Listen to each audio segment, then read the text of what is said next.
11 মাসে দেশের শান্তি শৃঙ্খলা রক্ষায় পুলিশ সহ অন্যান্য বাহিনীর পাশাপাশি মাঠে ছিল সেনাবাহিনী। দীর্ঘ সময় ব্যারাকের বাইরে থেকে দেশ সেবায় আত্মনিবেদিত সশস্ত্র বাহিনী। এনসিপি নেতা সার্জিস আলম, হাসনাত আব্দুল্লাহ ও আক্তার হোসেন সংঘাতময় পরিস্থিতিতে সেনাবাহিনীর এপিসিতে করে নিরাপদে গোপালগঞ্জ ছাড়েন। প্রথমে তারা জেলা পুলিশ সুপারের কার্যালয়ে অবস্থান নেন। সেখান থেকে সেনাবাহিনী তাদের উদ্ধার করে নিরাপদে গোপালগঞ্জ ছাড়ার ব্যবস্থা করেন। তার আগে সেখানে এনসিপির সমাবেশে জয় বাংলা স্লোগান দিয়ে লাঠি সোঁটা নিয়ে হামলা চালালে পুলিশকে সঙ্গে নিয়ে সেনাবাহিনীর সদস্যরা পরিস্থিতি নিয়ন্ত্রণ করেন। গত বছর 25শে অগাস্ট সচিবালয়ে হাসনাত আব্দুল্লাহ সহ 50 জন শিক্ষার্থী আন্দোলনরত আনসার সদস্যদের হামলার শিকার হন। সে সময়ও সেনাবাহিনী তাদের উদ্ধারে এগিয়ে যায়। বান্ডেল থাকলে প্রতি সেনমানিতে টাকা বাঁচবে। বিকাশ সেনমানি বান্ডেল কিনে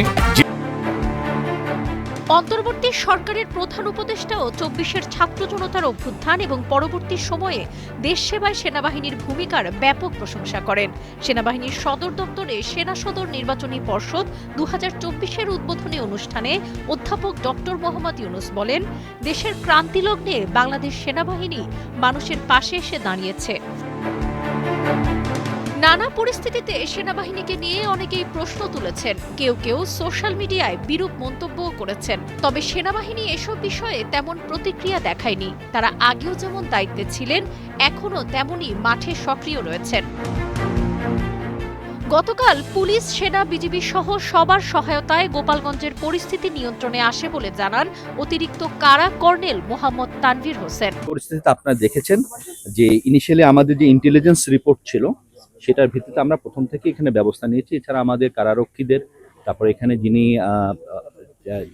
কারার ইনচার্জ হিসাবে আছেন, ওনার সাহসিকতার জন্য আমরা এটা যথেষ্ট পরিমাণে আমরা ট্যাকল করতে পেরেছি।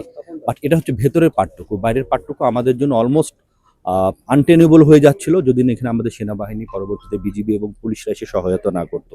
সো তাদেরকে আমাদের পক্ষ থেকে অসংখ্য ধন্যবাদ এই জিনিসটা করার জন্য। এখানে আমরা এখন তো স্ট্রেনথেন আপনারা নিজেরাই দেখছেন এখানে যে আমাদের এখানে বিজিবি আছে, আর সেনাবাহিনী আছে, এখানে পুলিশেরও দিনকে টহল আছে এখানে।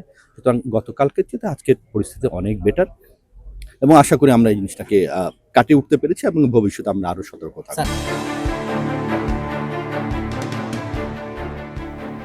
সাবরিনা কাজী, কালের কণ্ঠ।